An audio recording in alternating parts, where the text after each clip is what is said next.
कांग्रेस को,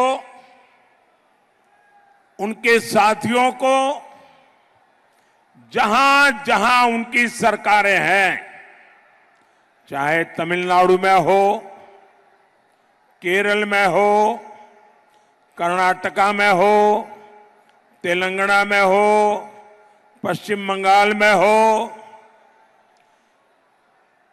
हिमाचल में हो, मैं उन मुख्यमंत्रियों को चुनौती देता हूं और जरा समझ ले मेरी चुनौती को।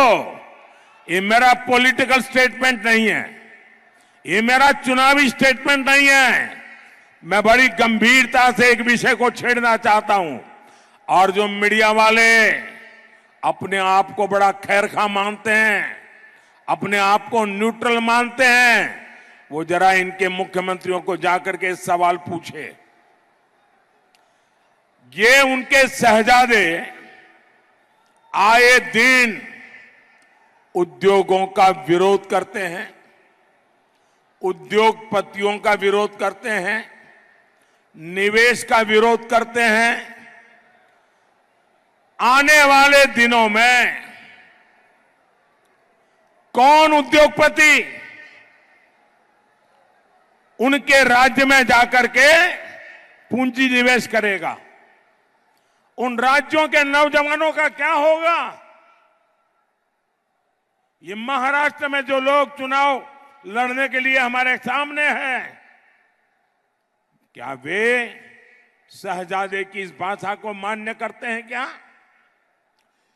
सारे निवेशक जो मुझे मिलने आते हैं वो कहते हैं साहब हम इन राज्यों में नहीं जाएंगे क्योंकि वहां तो हमारे विरोधी विचारधारा है, निवेश की विचारधारा, विरोध की विचारधारा है, उद्योगपतियों को गालियां दी जाती है।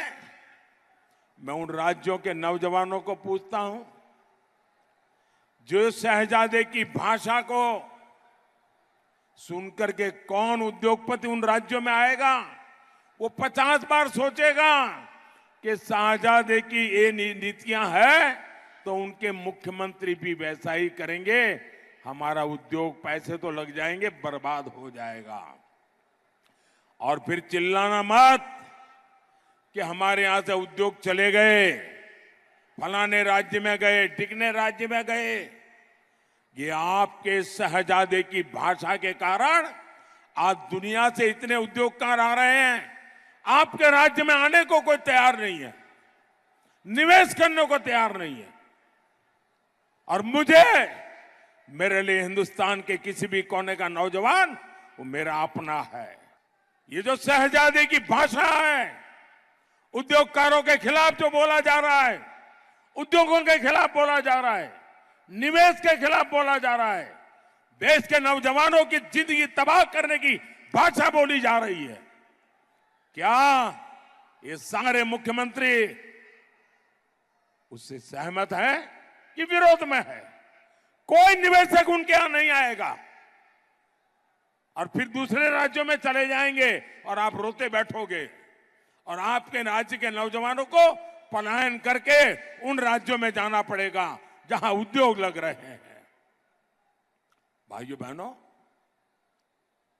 ये कांग्रेस की भाषा, ये शहजादे की भाषा पूरी तरह नक्सली भाषा है, माओवादी भाषा है। और नक्सली भी तो बिना रंगदारी लिए किसी कारोबारी को काम नहीं करने देते थे। आज मोदी ने नक्सलियों की कमर तोड़ दी है, इसलिए आज रंगदारी की जिम्मेदारी कांग्रेस और जामुओं ने उठा के ली है।